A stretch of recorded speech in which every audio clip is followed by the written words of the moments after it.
कारल्याची भाजी म्हटलं की घरातले बरेच जण लगेच म्हणतात, अगं नको ना, दुसरं काहीतरी कर. पण आजच्या कारल्याची भाजी एकदा ह्या पद्धतीने करून बघा. आवडत नसणारे देखील आवडीनं खातील आणि सगळ्यात महत्त्वाची गोष्ट म्हणजे कडू लागणार नाही. सगळ्यात आधी कारलं हे स्वच्छ धुवून घेऊ.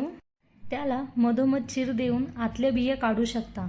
आता कारलं कवळी असल्यामुळे मी त्यातल्या काही बिया काढल्या नाही. आता कारल्यावर थोडं लिंबू आणि मीठ सोडून काही वेळ बाजूला ठेवूया. यामुळे कारल्याचा कडूपणा कमी होण्यास हेल्प होते. त्यानंतर एका कढईमध्ये कारली हे टाकून घेऊ. आता कारल्याला हे मिठाचं पाणी सुटलेलं होतं, त्यामुळे मिठाचं पाणी आटेपर्यंत त्याला चांगलं परतून घेऊ. त्यानंतर त्यामध्ये थोडंसं तेल टाकून त्याच्यावरती झाकण ठेवून देऊ. आता तयार करूया भाजीचा टेस्टी फिलिंग. त्यासाठी घेतलं आहे शेंगदाणे, खोबरं आणि तीळ. याला थोडंसं भाजून घ्यायचं आहे.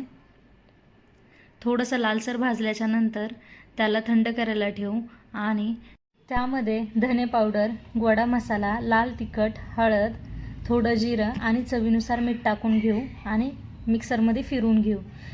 आता तयार झालं आहे फिलिंग. प्रत्येक कारल्यामध्ये व्यवस्थित भरून घेऊ. कारल्याची भाजी बनवता बनवता मी एक कविता वाचली होती, ती मला आठवली. बरं तुम्हालाही ऐकवते हा. पावसाच्या सरी आल्या, आईच्या हाताची आठवण आली, कढईत फोडणीचा आवाज आणि भरीव कारल्याची चव आली. कारलं कडू असतं खरी, पण मायेची गोड त्यात दडली.